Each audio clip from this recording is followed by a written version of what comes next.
নমস্কার বন্ধুরা, আমি সুতৃষ্ণা রান্নাঘরের সবাইকে আবারও একবার স্বাগত জানাই।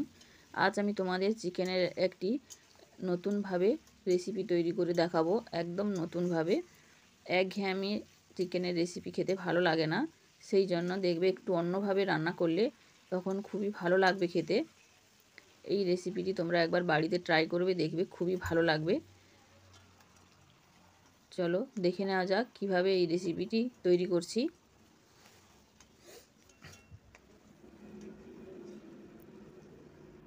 প্রথমে এখানে কড়াইতে সর্ষের তেল দিয়েছি, তারপর আলুগুলো ভেজে নেব। এইভাবে বড় করে আলু কেটেছি।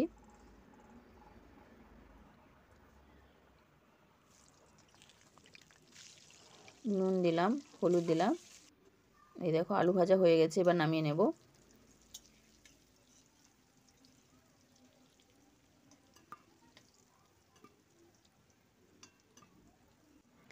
এই রেসিপিটি একবার বাড়িতে খেয়েও কথা দিচ্ছি খুবই ভালো লাগবে খেতে। এই রেসিপিটি একঘেয়েমি খেতে ভালো লাগে না, সেই জন্য তোমরা এইভাবে বানিয়ে খেতে পারো।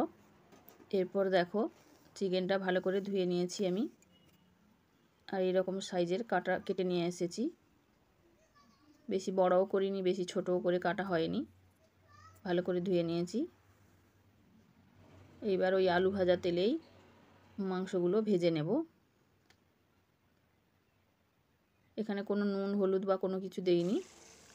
ভালো করে ধুয়ে এরপর ভেজে নেব। বেশি তেল দেবে না, কেননা চিকেন থেকে তেল বেরোবে প্রচুর।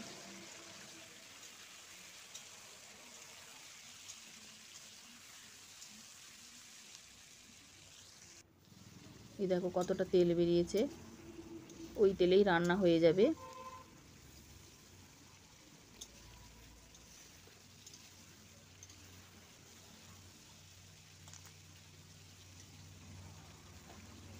এই দেখো ভাজা হয়ে গেছে, এবার নামিয়ে নেব।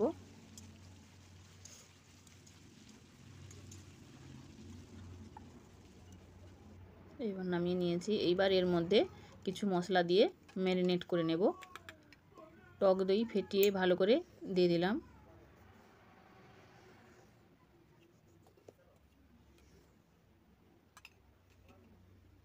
এইবার কাশ্মীরি লঙ্কা গুঁড়ো দেব, 2 চামচ দিয়ে দিলাম।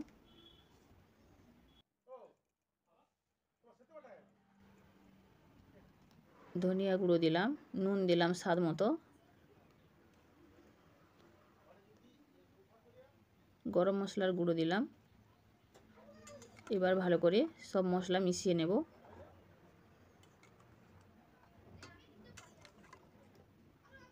কথা দিচ্ছি এই রেসিপিটি বাড়িতে বানালে খুবই ভালো লাগবে, সবাই খেয়ে খুবই প্রশংসা করবে। তোমরা এই রেসিপিটি একবার বাড়িতে ট্রাই করো।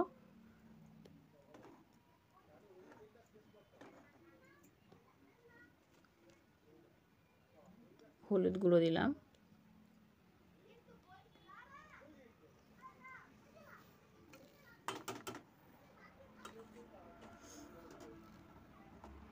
ভালো করে এবার মাখিয়ে নিয়ে 10 থেকে 15 মিনিট রেখে দেব। বেশি সময় রাখার কোনো দরকার নেই।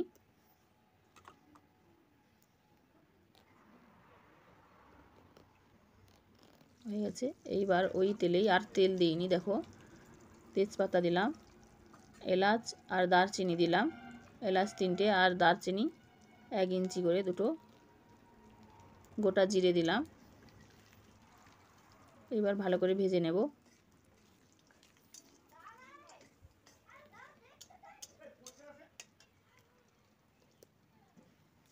একদম মিহি করে কেটে রেখেছিলাম পেঁয়াজ, সেটা দিয়ে দিলাম।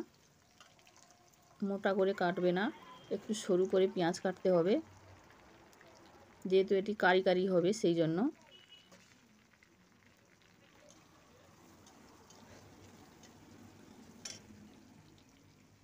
নুন দিলাম স্বাদ মতো, চিকেনে নুন দেওয়া আছে সেই অনুযায়ী দেখে দেবে।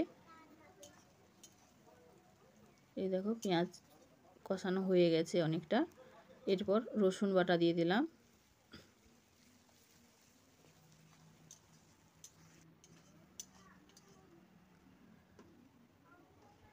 আদা বাটা দিলাম। এবার মশলাটা ভালো করে কষিয়ে নেব।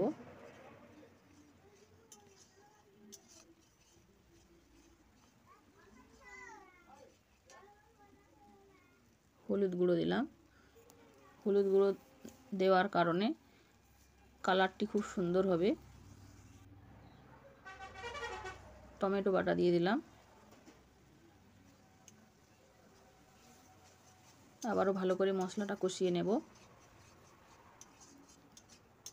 এই পর্যায়ে যারা আমার ভিডিওটি দেখছো প্লিজ একটি লাইক আর সাবস্ক্রাইব করে আমার পাশে থেকো। এই দেখো কি সুন্দর কালার হয়েছে।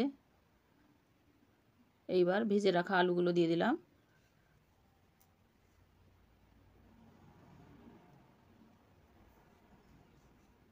আলুটা ভালো করে রান্না করে নিতে হবে যাতে 80% সিদ্ধ হয়ে যায়।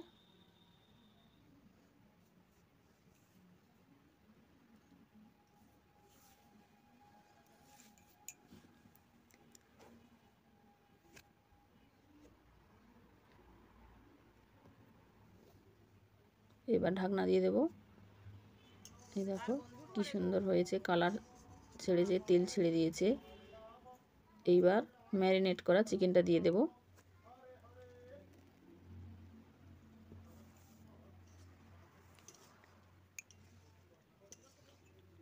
এবার ভালো করে কষিয়ে নিতে হবে।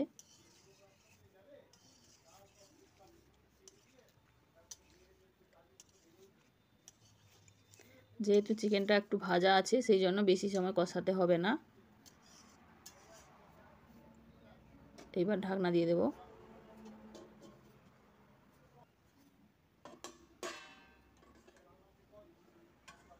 এই দেখো কি সুন্দর তেল ছেড়ে দিয়েছে, কালারটিও দারুণ হয়েছে আর রেসিপিটি খেতেও অসাধারণ লাগে। তোমরা বাড়িতে একবার এইভাবে ট্রাই করো, দেখবে খুবই ভালো লাগবে খেতে। চিকেন বিভিন্ন ধরনের রান্না করা যায়, তার মধ্যে এইটা একটি নতুন রেসিপি। তোমরা এইভাবে একবার ট্রাই করো।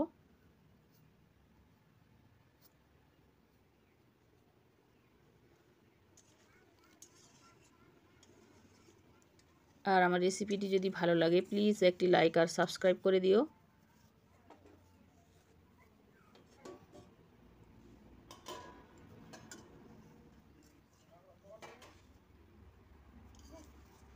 এই দেখো কি সুন্দর হয়েছে।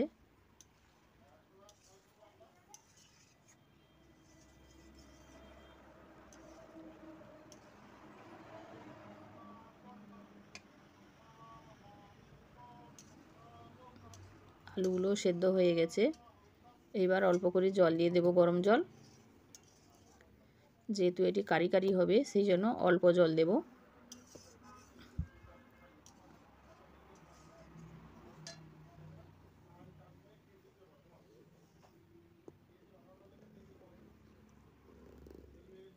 জল দিয়ে দিলাম।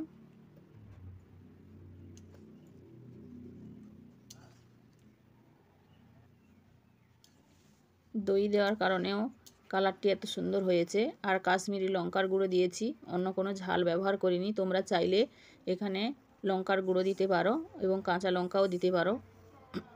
এবার উপর থেকে ধনেপাতা কুচি দিয়ে নামিয়ে নিলেই রেডি হয়ে যাবে আমাদের চিকেন কারি। এই দেখো কি সুন্দর কালার হয়েছে।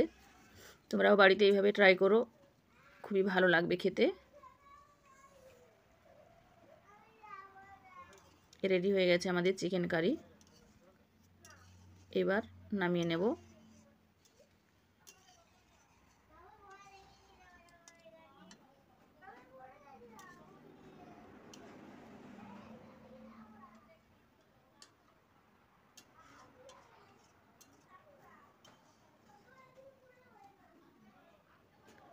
রেডি। এইবার দেখো ফাইনাল লুক, খুব সুন্দর লাগছে দেখতে, খেতেও অসাধারণ লাগে। ভিডিওটিও এইখানেই শেষ করব। পরের একটি রেসিপি নিয়ে আবার হাজির হব তোমাদের কাছে। ততক্ষণে সবাই ভালো থেকো, সুস্থ থেকো। ধন্যবাদ।